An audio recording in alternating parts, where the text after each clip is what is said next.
Magandang araw po. Narito na po ang magiging lagay ng panahon ngayong araw ng Miyerkules, April 3, 2024.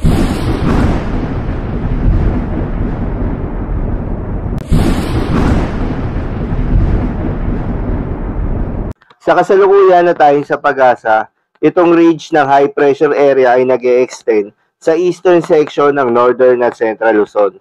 Kapag ridge ng high pressure area ang nakakaapekto sa specific na lugar, asahan ng mababang tsansa ng mga pag-ulan.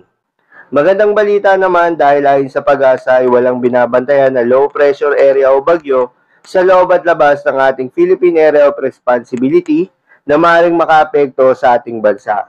Para naman sa lagay ng panahon ngayong araw ng Miyerkules dito sa Luzon, dahil pa rin sa epekto nitong ridge ng high pressure area, asahan na mababa pa rin yung tsansa ng mga pag-ulan sa Cagayan at Isabela. Habang sa Metro Manila at nalalabing bahagi ng Luzon, asahan ng bahagyang maulap hanggang sa maulap na papawirin na may mga tsansa pa rin ng mga localized thunderstorms.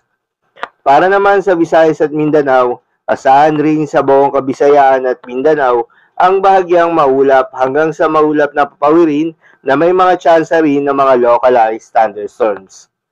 Para naman sa lagay ng mga dagat baybayin, ayon sa Pag-asa ay wala namang nakataas na gale warning sa anumang seaboards ng ating bansa.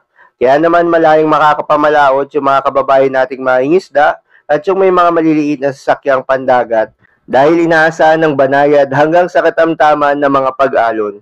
Ngunit iba yung pag-iingat pa rin dahil kung meron tayong offshore thunderstorms activity o yung mga pag-ulan sa dagat o sa dagat baybayin, ay asahan yung mga paglakas ng hangin, kaakibat nito ang mga pagtaas ng mga pag-alon. So yun lamang po para sa lagay ng panahon ngayong araw ng Miyerkules. Keep safe everyone.